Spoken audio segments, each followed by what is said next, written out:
Nature and wild life Bangladesh.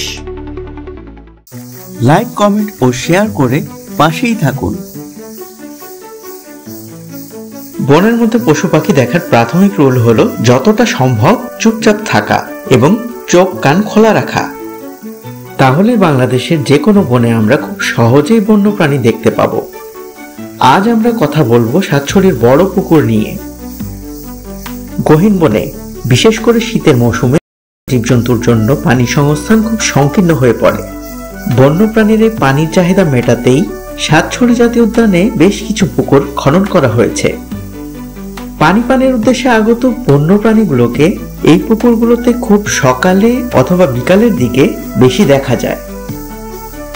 এখানে পানি খেতে বিভিন্ন ধরনের জন্তুর মধ্যে রেসাস বানর, উল্টালেজি বানর, উল্লুক, মুখ পোড়া হনুমান, চশমা বানর, কাকড়া ভূত বেজি, খাটাস, বন্য শূকর সহ আরো অনেক প্রাণী দেখা মেলে।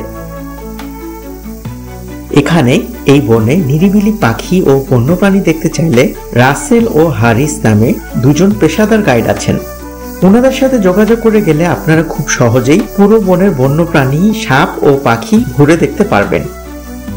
আমি ওনাদের মোবাইল নাম্বার ভিডিওতে দিয়ে দিচ্ছি। এখানে বন্যপ্রাণী নিয়ে কাজ করতে আসা প্রাণীবিদ্যার ছাত্রছাত্রীদের জন্য ডরমিটরি রয়েছে। সুতরাং যে সকল ছাত্রছাত্রী প্রাণীবিদ্যা নিয়ে কাজ করতে ইচ্ছুক তারা সহজে এই বনে এসে বন্যপ্রাণী ও তাদের গতিবিধি সম্পর্কে সহজেই বিস্তর জ্ঞান আহরণ করতে পারবেন। তবে অবশ্যই মনে রাখবেন, এই বন আমাদের জাতীয় সম্পদ, তাই এখানে কোনো প্লাস্টিক বর্জ্য যাতে কোথাও পড়ে না থাকে সেটা নিশ্চিত করা আমাদের সবারই দায়িত্ব।